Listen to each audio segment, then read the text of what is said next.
questions, guys. Hand right here. Hi, my name is Alexis Sweeney and I'm a third year at the University of Georgia.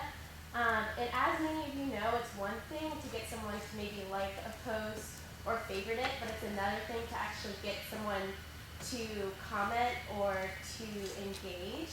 And so my question is, what advice or strategies do you guys have for us as Captionable ambassadors to really get people engaged and talking about this product? Yeah, I would say you need to think about, okay, what's the kind of content that you can give your audience that they want to share with their audience? If it's something that gives them value or will make them look cool in front of their friends, Or smart, yes. smart, or give them any additional, any kind of benefit or value you can think of, that's the right. I'll tell you what Facebook will tell you. 2 questions, answer 2 questions. Why would I care and why would I share? You can't answer those questions, right? You move on. I mean, whatever content you have, you got to be able to answer the question, why would I care and why would I share? Just simply, really simple thing. Danielle. I mean, I think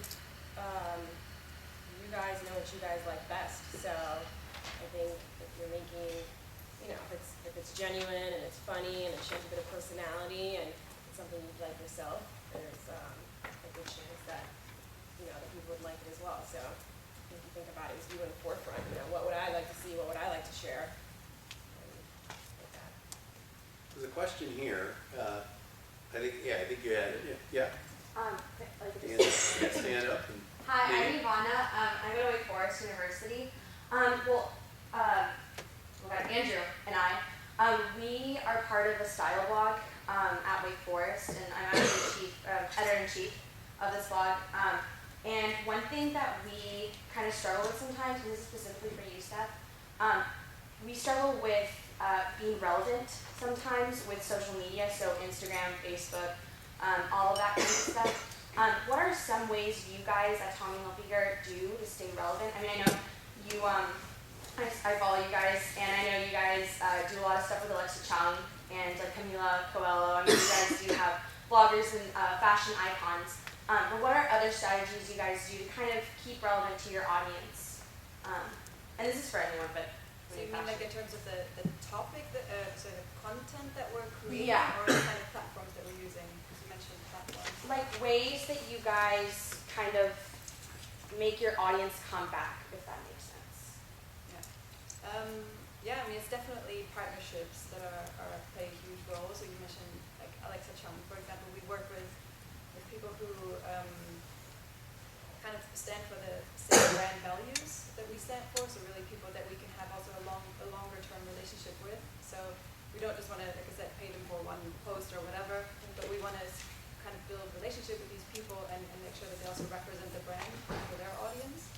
So that's definitely big one, and then also of course through them we stay relevant and we learn from them as well. And you know, sometimes we'll say, here are some products, which ones do you want to use in that photo shoot that we're about to have? So we really, you know, we don't push it on them, but we kind of work with them. So that's definitely one. And then in terms of just our audience, I mean, we constantly study what our audience does. Like we constantly look at reports, everything we put out, we look at in the numbers, you know, how did our content perform? Did people like it? If so, who were the people that liked it? So we constantly learn what works and what doesn't work, and then we can improve our whether it's our content or the way that we reach our audience. We constantly basically develop that. We never say, okay, now we know this is what our audience likes, and now we're going to do this. But we constantly look at what's their feedback, what's their reaction, and I think that's the beauty of social media. That's so direct, it's real time. You can learn so much from your audience, and you need to take that into account. quick adjustments then. You got to be on. Exactly. Yeah. Quick adjustments and longer ones. I'm Joanne Young. I go to West Virginia University. Right now I'm getting my BFA in graphic design and minoring in advertising. This is a question for everyone. I just really wanted to know, how much does graphic design influence you and your companies in your marketing strategies and advertising? It's 100% in this token, right? It's instantly recognizable as So James Somerville is the global head of design. Everything communicates. Everything communicates. Uniforms, packaging, signage, refrigerators, caps. It is 100 industrial design. The handles on a cooler, right? They can be straight metal or they can have the contour. You know what the Arden box is? You know where that dynamic ribbon on a Coca-Cola comes from? Elizabeth Arden, where she took two Coke bottles, the contour bottles, and held them side by side, and that negative space in between the two contours, that's the dynamic ribbon, right?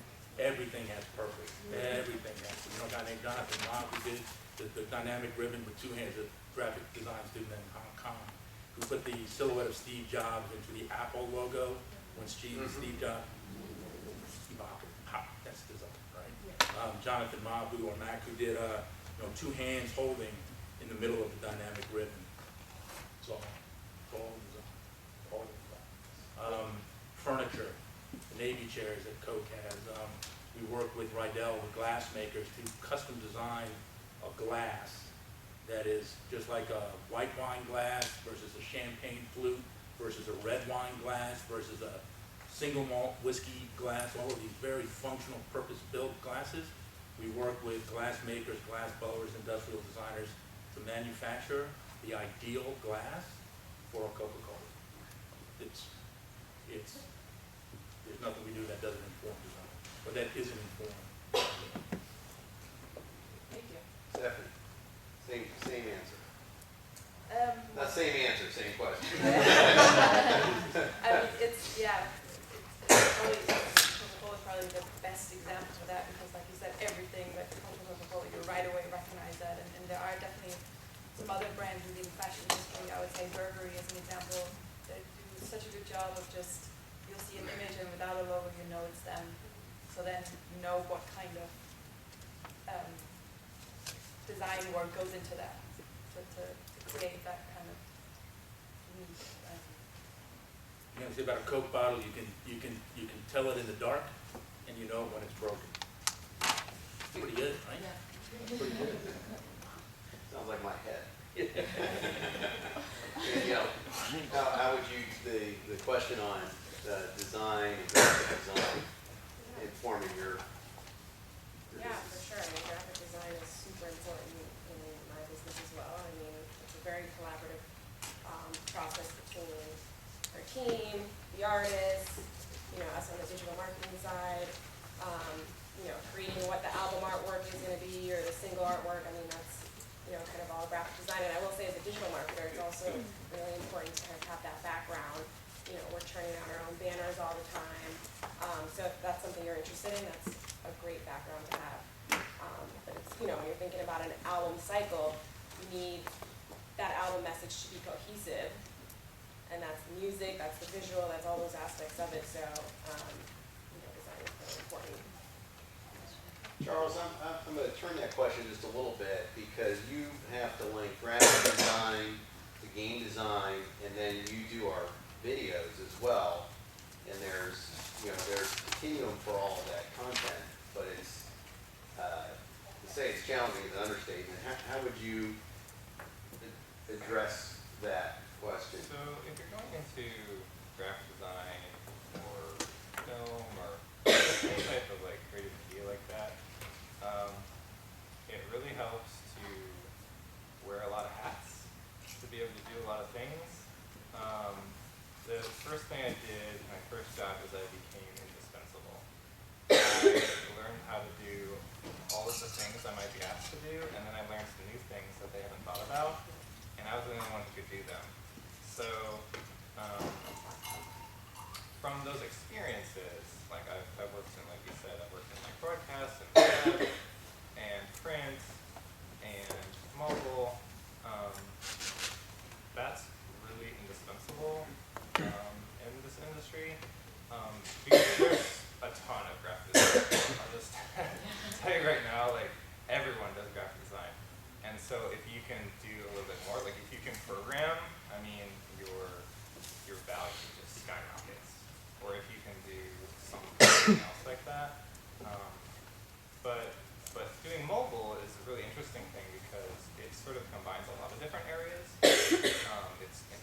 Progressive, which is kind of sort of the web side, and then it's very visual. But there's also a lot of moving parts. There's animation. So if this was like a game, we'd have a team of people. But it's just me now. You are. Again, more, yeah. Yeah. So what other, these are great questions here. Owen, you have a question? I'm Owen. I'm still in high school, but I was wondering, did you guys choose like your location or your job first, and why?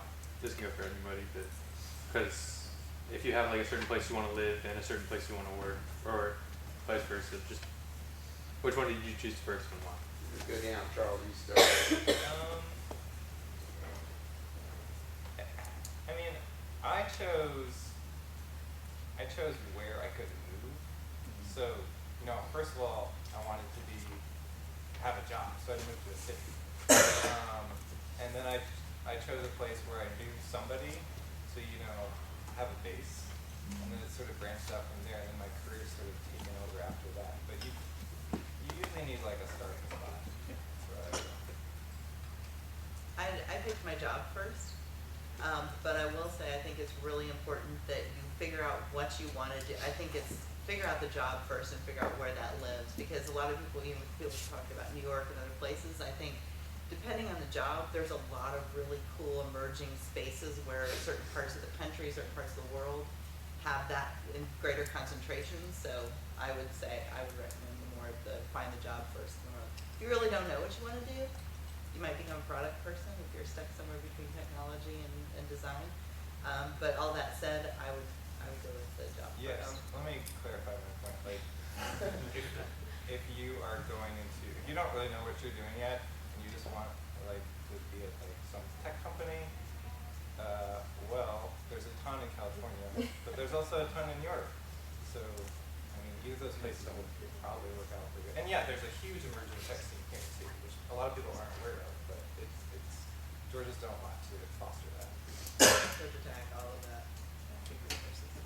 Yeah, so for me personally, I had the benefit of living 45 minutes from New York when I was in high school.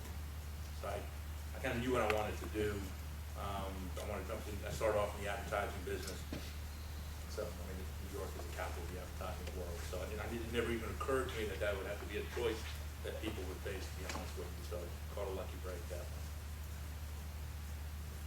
For me, I actually chose my location first, and then based on that, my job role, because my boyfriend was at the time moved, and so I wanted to go with him. So of course figured out, what could I do there? But then I also moved jobs, so I have to say, like both, you need to be happy with both. You need to, of course, love your job, love what you do, and you also need to be happy where you are, because if one is off, it will affect the other side as well. So, but of course, I understand you have to start somewhere. So whatever, you feel very strongly about either a location or a job industry, then kind of use that as a starting point. I chose location first. So I moved to New York, as I mentioned earlier, right after college. But I also knew that I wanted to work in music. I knew I would be in New York or LA. And I did have like a family friend that could crash on the couch there, so it was just an easier transition for me. But I also think the work culture in New York is unlike any other place, and I'm such an advocate for if you're without, real responsibilities, like it's just, you can thrive in obviously anywhere, but it's just such a special place when you're young. So, but I think it is important, to know kind of what you want to do and make sure there's a market for that there. I would say find your passion, if you love what you do, you really never work a day in your life. So it's tough though, I think, when you're in school to really figure out what do I want to do. One recommendation I would have is really dig into this captionable experience. You have an incredible opportunity to do a wide variety of things. You're part of developing the app, you're part of marketing the app. Chris has an open door for feedback on anything involved. And if you really dig in over the next year, you might find an area of business that you really are passionate about, and that might help you figure out what you want to do with the rest of your life. But this opportunity also will eventually end up as a couple of bullet points on your resume, and will also be something that you probably talk about in that interview, that, for that job that you really wanna get. So, I would say really dig in now, and maybe that'll help you figure out what you really wanna do, if you don't already know. Most people don't really know, I don't think, until a couple of years out of school, but, if you do know now, good for you. But if you don't, this might be the opportunity that gives that clarifying experience that helps you figure that out. Calvin? I mean, it was just the job, right? I mean, I went to Georgia Tech here, and you know, I just got a job right out of school. So, but I mean, in retrospect, I mean, if I knew the location, you know, if I had an idea of like what a good location would be, I might actually do it. It's basically based on what I'm most passionate about. It might be, hey, you're passionate about living in a certain place, or you might be passionate about your work, you know, or you might find a place that has the work that you want, and you're passionate about both. I think the most important part is to know that you're not locked into that decision. You can change that decision, and early on when you have no risk, take them early. That's one of the things I wish I knew early on. It's like, you know what, you're young. Don't try to put too much roots. You figure out what you want, figure out what you're compassionate about, and make the decision quickly, because you have no risk right now. And early on, what you want to do is take the risk, explore, try to understand what you want, and then act quickly. Yeah, move around. Live in a lot of different cities. Maybe even outside the country. Really, in the US, but looking in Europe or other places. I mean, we're always, Tommy up here, we're always like happy to, we're gonna find interns from the US or other countries. Next question here. My name is Jake Bullplant. I'm a sophomore at Elon University, where Jonathan goes as well. Tom, you mentioned that you started your career in advertising. What did you kind of do to like get that first job in advertising, and what did you do in college? I was a philosophy major in college. About that. And I had to do some rationalization. The thing about studying philosophy that I talked myself and others into was philosophy is about ideas, right? And defending an idea and having a reason to believe, knowing why you believe what you believe. And I promise you, there's no other business built on belief more than the advertising business, right? Both belief in a product and a service, and a way to talk about it and really kind of bring it down to a single clear idea, which is really what you learn how to do when you're talking about ethical systems and philosophical stuff. Right? You learn how to defend a point of view. Again, personally, a very fortunate and grateful situation. I had a stepfather helped introduce me, right? So I definitely had somebody help me get that first job. But to the point about making yourself indispensable, I took it from there, right? So every subsequent job, nobody owes you anything. But the gift was that first introduction, and then everything after that was my responsibility. So I started off in the, sort of in a just, with that didn't even exist anymore, I don't think, in the agency world. It was just shuttling, I'm about to date myself, but it wouldn't matter because I don't even know it anyway, right? So, right, when advertisements were first made, they were literally mocked up on a piece of cardboard, right? Top would come out, they're called mechanicals, and you'd have to take them around to the writer, the art director, the media people. Everybody would have to put their physical signature on a physical thing before it could get turned into a piece of film and sent off to a magazine. It's a great way to learn the advertising business because you build relationships with literally everybody in the agency. And you just learn from there. Just, I had an idea of what I wanted to do, the thing that I was interested in, and just kept on following the next opportunity. Right here, yes. Jonathan again, Elon. My question is, so obviously Captionable is very image-based and we're very dependent on showing captions to your potential users. So what advice would you guys have on how to, things that are out, marketing Captionable on other platforms? And like I'm kind of thinking about like advertising music on Instagram and how like Beyonce actually releases an album on Instagram. And like how can you use other forms of media to show off images on Captionable? That makes sense. Yeah, I mean, you're definitely going to want to leverage the other platforms where you already have like an existing audience. And as we,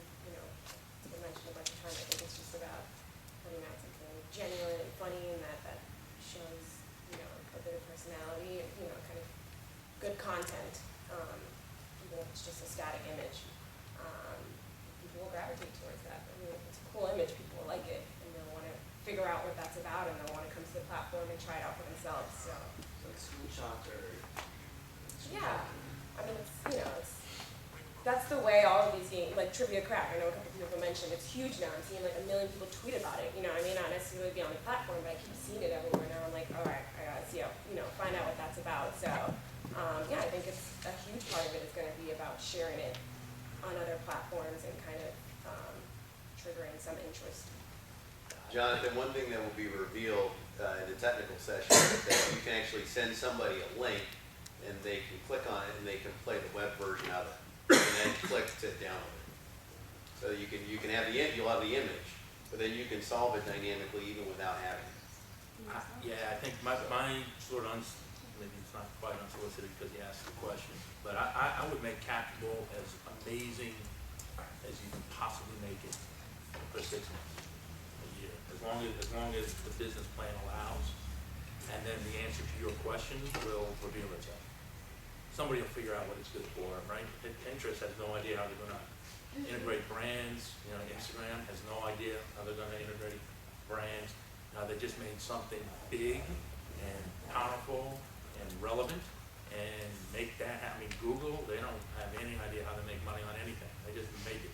Right? And then they can, and honestly, if you really study it, YouTube still hadn't really made money. Right? But then, Yeah, but they have users, and the user is worth something.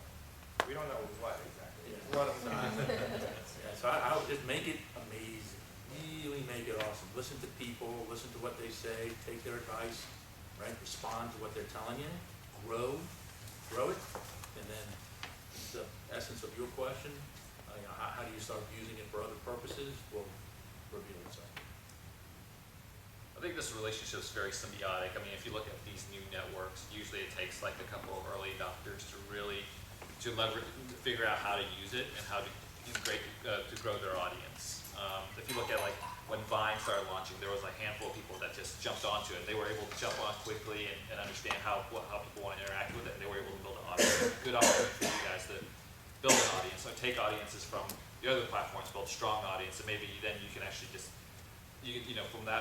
from your standpoint, you can take that audience and maybe get them onto your own Twitter. It's a way for you to build your personal brand, and these new networks are a great opportunity to do that. Question here. Yeah, I'm Ashley, I go to University of Michigan. I actually have a particular question for Danielle, but it's really open to any guys on the panel. I was actually very intrigued to wonder, what about your, field of interest for digital media that makes your culture in that field different to other ones, so that I would be able to figure it out for myself as an observer. So what differentiates you guys with your culture in that field so that I wouldn't be able to know unless I asked you personally? I actually probably hope that you would know this, but Columbia Records specifically, we are probably I'm really not saying this with any bias, but we're probably the most artist-focused label there is. It's really about what the artist wants, and it's kind of just executing. Obviously, it's a very collaborative process, but that's kind of like the foundation and the mission statement of our label. And when you go out there and you see artist interviews, you'll probably hear that. So it may not be total mystery, but I think that's very integral to my brand's culture, is really putting the artist first and kind of backing them up. A lot of labels, it's more about the business, it's about generating the money, it's about, we know that this album rollout works, so we're going to do this for all of our artists. And we definitely take a more personal and artist-focused approach. I think that's what sets us. You can definitely tell with the artists that you mentioned, Beyonce, Pharrell, you don't even think that there is a label behind that manages what they're putting on social. It feels so authentic and so real to who they are. But it's definitely. We've got time for a few more questions. Who has not asked a question? Right here? Yeah. Hello, my name is Holloway. I'm a junior at Northwestern University. And my question is, today everything has a tendency to go viral. And when it comes to apps or videos or things like that, in your experience, is there a way to predict what will go viral, or is there, you know, there are certain apps, like there was Words with Friends, and there was Angry Birds, and all these random apps that you hear people say like, oh, I don't even know why this is so popular, but it is. So is there, in your experience, is there like a success formula for something to become that popular and that big? Or is it kind of like what gets swept up by social media and the users? Please tell me the formula. They're always trying to figure We out. wouldn't be sitting here if we didn't have one particular one. I think we can look at a lot of apps and emerging technologies and say when they won't be successful, because you kind of like, oh, that's just probably not likely to make it. I think it's a combination of a lot of factors, and I will literally call it magic, because I think a lot of it is timing. I think a lot of it is luck, and I think a lot of it is, you know, what captures someone's interest that they really feel is distinct and different. And what's fun about Captionable is it takes a lot of, it's kind of addictive, so I feel like that's one attribute that could make it successful, because you start solving puzzles and you kind of get lost in it, you just forget time's past. I think that's one of those attributes of those things that suck you in like that. I also think it's very visual, engaging. I was just praising Charles about the rainbow keyboard. I'm like, I don't get to do that at CNN. I don't get to put a rainbow keyboard on something, you know, and make it fun. So, you know, I just love that it kind of changes as you go. It's not the same thing over and over, and it's always new. It allows you to express yourself, so it's not just something that you're being fed. It's like, it's that crowdsourced feel to it, so I feel like that's something else that can make it successful. There's a lot of things I could rattle off 10 more, but. So at the risk of sounding harsh, I would challenge the premise. Not everything goes viral. There are half a billion apps out there. Half a billion apps out there, and there are, I don't know, 36 hours of content uploaded to YouTube every minute. Very little of it goes viral. Secondly, viral, not a strategy, it's a summation. There is no choice you can make to have something go viral, right? It's something that you say, oh, look at that, it happened, right? That's a retrospective thing, not a prospective thing. So don't bet. Don't bet on viral. It's interesting. Remember the B's? Remember one of them was be consistent? And be consistent is that we just have patience to do the same kind of winning activities every day. And that you make your luck by being consistent and doing things over and over again for a long period of time. Sort of kind of, you guys wouldn't be here if we wanted to, you know, just kind of grab like, you know, that's not the whole purpose here. The whole purpose here is to take a long-term approach to this. It's a little bit, frankly, a little bit against the current, but that's okay. It's good to be against the current. One more question here. Boom. Man again, what is the hardest or most difficult target audience to get to? Maybe like age-wise or geographically speaking in general? If there is one.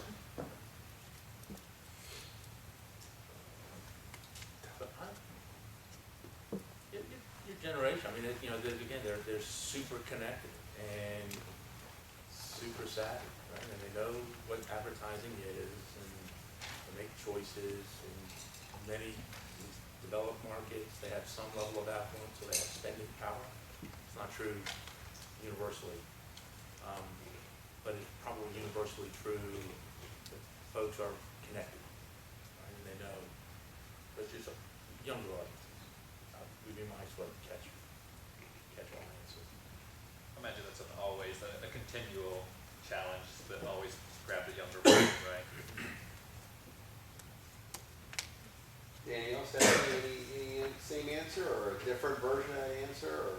Yeah, I mean, I would definitely also go for the same, like the young generation. Yes, there's, like, we as marketers, we really have to be on our toes to kind of keep up, obviously. And then, you know, things can change so quickly. So yes, we might find a spot where, you know, okay, this is a way to reach an audience, and then we're super happy, but in the next second it might be gone, and it might be somewhere else. So, yeah, Exactly what Stephanie said, and Tom. I mean, I think it's incredibly connected audience, but it's also very fragmented, and so, you know, you could be all about something one day and then not the next. So I definitely say, yeah, this generation is ours to target. All right, I have one last question, and it's a geographic oriented question. You know, these students, while we have some folks from afar, it's a southeast oriented group, many with roots in Atlanta. Calvin with roots in Atlanta, originally from Alabama.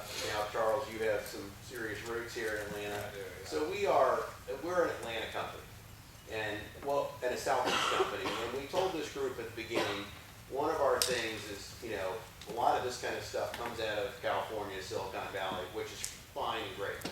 But we want to show that this kind of, you know, neat, cool, cutting edge programming, tech, design can come out of Atlanta and the Southeast. And that's a stated thing. We want to show that. That's a big thing for us. So, you know, maybe if you guys could comment a little bit. Do you believe, you know, comment on sort of the tech scene and this scene in the Southeast and Atlanta, just general commentary on that, you know, just so that the group can hear it. Laura, I'll start with you and then just go right across. Okay, cool. I think Atlanta is really an unsuspecting powerhouse for a lot of tech. I mean, of course, I'm biased. I've lived here for almost 20 years. But you have Georgia Tech that's been a long-term foundation of the industry, of that culture here. Then you have Southern Polytech, who's joining in with, is it Kennesaw? They've all consolidated. So there's a lot. They're expanding the base of the technology here. You've got Atlanta Tech Village around the corner that's really trying to connect the money with the ideas and things like that. So I have a friend personally that runs the Georgia Tech Entrepreneur Society.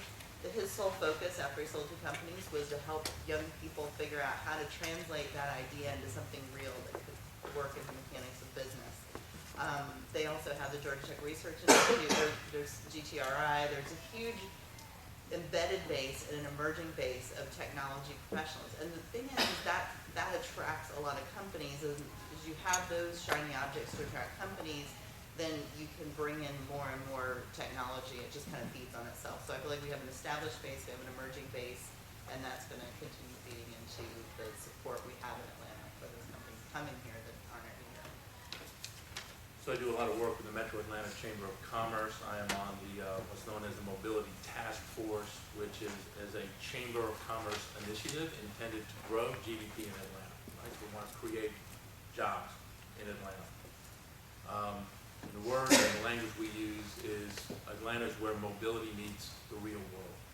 So you can go out to Silicon Valley and they can dream it up there, but there isn't an entrepreneur in Silicon Valley who isn't getting on a plane in the mobile space, isn't coming on a plane to come to Atlanta to go meet with AT&T Mobility.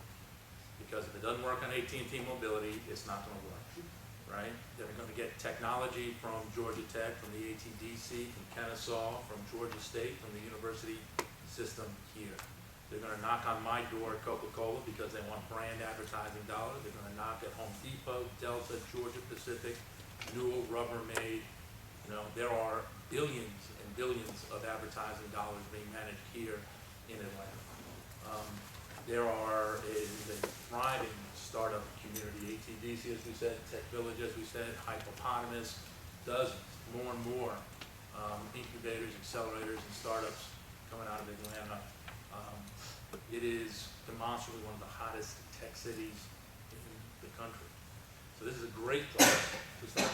My reason for being here is, without calling anybody out, I want all my 4 kids to be able to find great jobs here in Atlanta, if that's what they choose to do. So I'm personally using the role that I have at Coke to help make sure that people understand that story and make informed choices about why this is a great city to build in the tech business. And my commitment to Chris, through this work that I do at the Chamber, is to make sure that Chris is aware of the resources available to him and every other startup, so that you're not going to pick up Microsoft and move Microsoft to Atlanta. Right? You're not going to pick up Facebook and move Facebook to Atlanta. What you're going to do is find Captionable and make Captionable a Facebook, right? So it doesn't move. So you get 10,000 jobs being built here because you're not going to pick up the big companies, generally speaking. How would you address that question for the group here to keep them in the South? Sure. Or moving to the south, because they're not here. In addition to the Fortune 500 companies, of which there are significant numbers in Atlanta now, the venture capital markets are flowing money into Atlanta like I've never seen before. We do a lot of work with startup companies that are backed by VCs, and a lot of VCs are recognizable names now. Google Ventures took a big position last week, was in the ABC Atlanta Business Chronicle, or a security startup here. But those are the ones you read about. But the ones you don't read about, of which they're plentiful. It's pretty amazing. Atlanta's tech scene is growing on a daily basis. So it's definitely a great place to be for a growing company and for jobs in technology. That's great. Well, on behalf of the entire group here, I want to thank everybody for their time. You guys are all super, super busy. Hopefully you guys have gotten something out of this. We're very, very fortunate everybody's here. So thank you.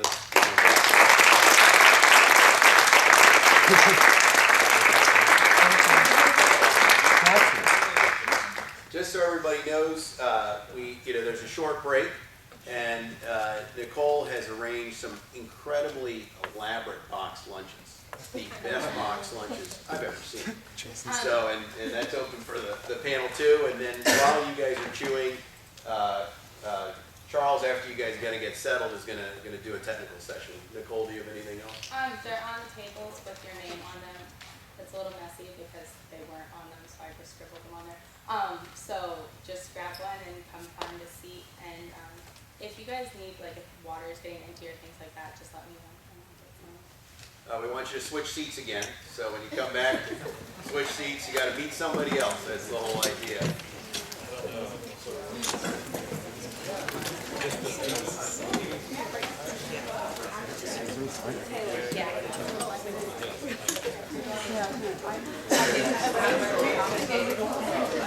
No hurt feelings.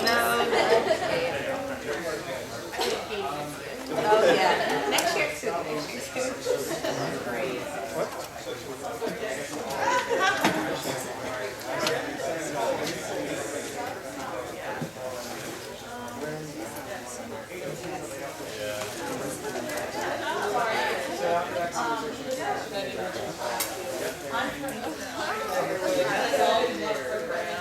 Yeah.